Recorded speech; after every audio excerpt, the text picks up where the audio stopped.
Hello guys, ভালো ভালো রান্নার ভিডিও পেতে আমার চ্যানেলটিকে সাবস্ক্রাইব করুন। প্লিজ আমার পাশে থাকুন, আমাকে সাপোর্ট করুন। তো আমার ভিডিওগুলো বেশি বেশি দেখুন। আসসালামু আলাইকুম, আশা করি সবাই ভালো আছেন। আলহামদুলিল্লাহ, আমিও ভালো আছি। তো আজকে আমি দেখাবো বিকালের নাস্তা। তো এই নাস্তাটা আপনারা চাইলে ফ্রোজিং করে রাখতে পারেন, একসাথে অনেকগুলো বানিয়ে কোনো সমস্যা হবে না। 6 মাস 4 মাস যত মাস খুশি রাখতে পারেন, কোনো সমস্যা হবে না। তো গাইস, দেখতে থাকেন আমার উপকরণগুলো কি কি লাগতেছে।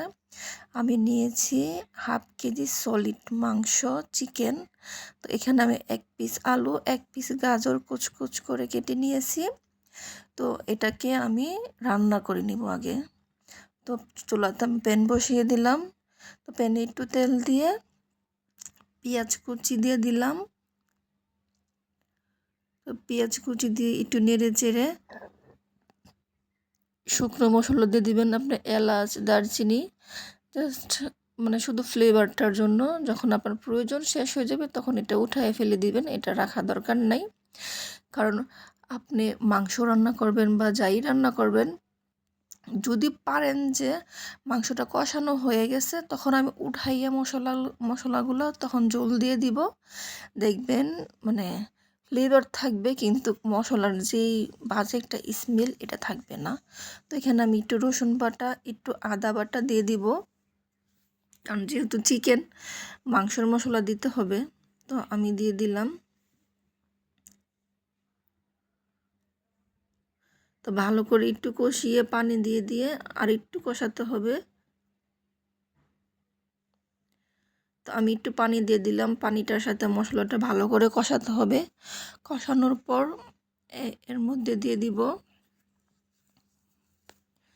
আপনারা চাইলে একটু ঝাল বেশি দিতে পারেন, আবার ঝাল কম দিতে পারেন, আপনাদের ইচ্ছা। তো আমি এখানে সামান্য পরিমাণ জিরার গুঁড়া দিয়ে দিব, কারণ তো মাংসর সাথে জিরার গুঁড়া দিতেই হয়।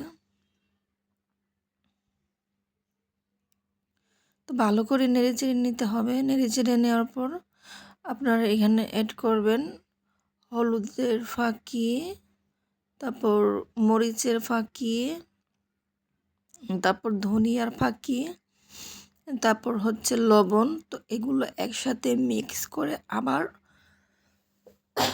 মশলাটা কষাবেন, ভালো করে কষাতে হবে। আমি বারবার বলি একটি কথা, কারণ আপনি মাংস বলেন, মাছ বলেন,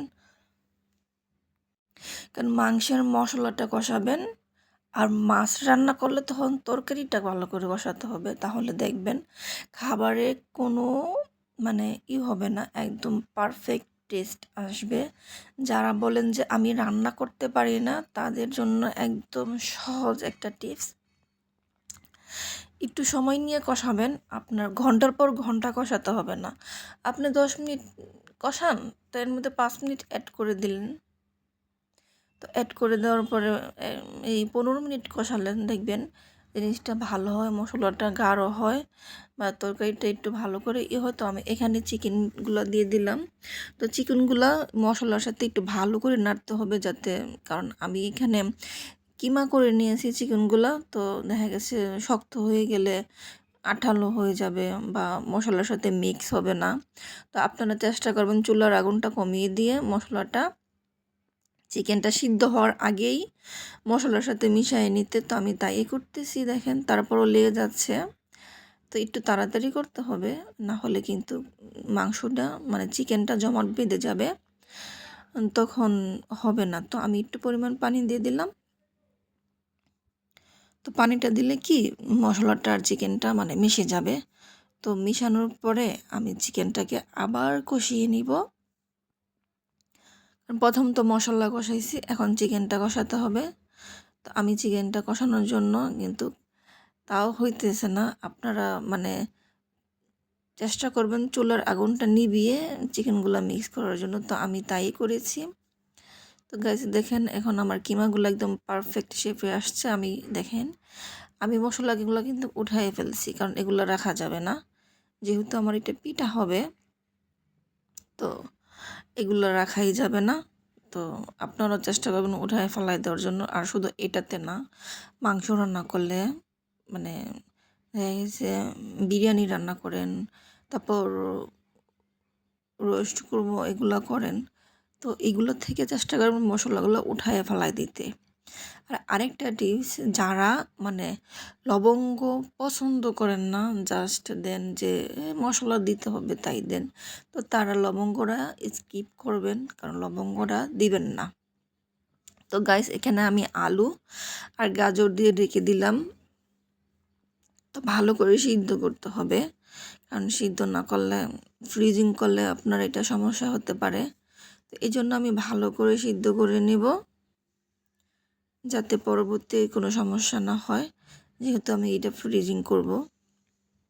তো পানিটা ভালো করে জড়াতে হবে, পানিটা না জড়ালে আপনার পিঠাটা ভিজে যাবে, বাস নষ্ট হয়ে যাবে। তো এখানে আমি দিয়ে দিলাম কাঁচামরিচ, কারণ আমি ওইখানে মরিচের ফাঁকি কম দিয়েছি, কাঁচামরিচ দেবো দেখা। তো আপনারা চাইলে এখানে বোম্বাই মরিচ অ্যাড করতে পারেন, কাঁচামরিচ অ্যাড করতে পারেন আপনাদের ইচ্ছা মতন। যদি বলেন যে না আমরা একটু ঝাল বেশি খাবো, তাহলে আপনারা স্মেল আর ঝাল দুটোই পাবেন, তাহলে নাগামরিচ ইউজ করতে পারেন, কারণ নাগামরিচে অনেক ঝাল আর সুন্দর স্মেল আছে।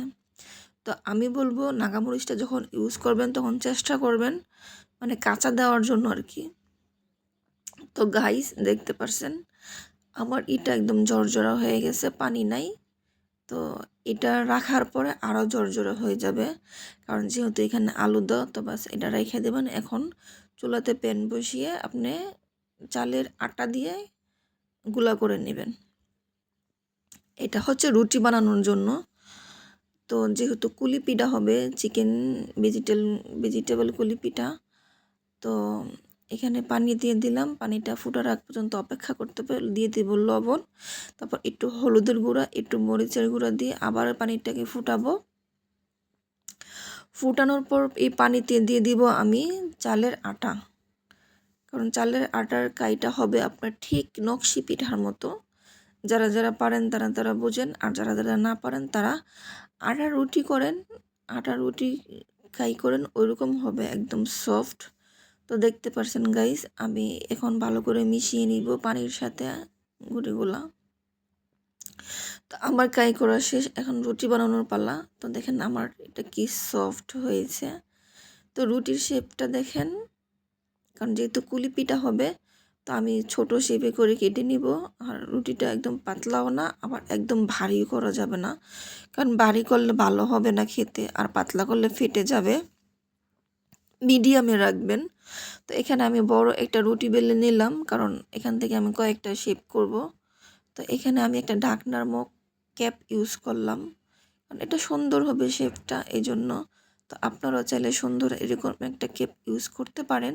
তো চেষ্টা করবেন যাতে ছোট না হয়, একটু বড় দেখে করবেন, তাহলে পিঠার শেপটা সুন্দর হবে। তো গাইস, দেখতে পাচ্ছেন এই যে আমার হাতে কিন্তু অলরেডি হয়ে গেছে। তো এখন আমি পিঠাটা বলে দেখাবো আপনাদেরকে কিভাবে বলতে হবে। কুলি পিঠা আহামরি কঠিন না, সবাই পারবেন, আমিও ভালো পারি না, তারপর আপনাদেরকে দেখাইতেছি, কারণ আপনাদের মতো আমি, যারা না পারেন তাদের মতো, আর যারা পারেন তারা তো মানে ভালো। দেখেন আমি পিঠাটা বলে নিলাম। তো এভাবে সবগুলো পিঠা আমার বানানো শেষ। এখন আমি এগুলোকে ফ্রোজিং করব।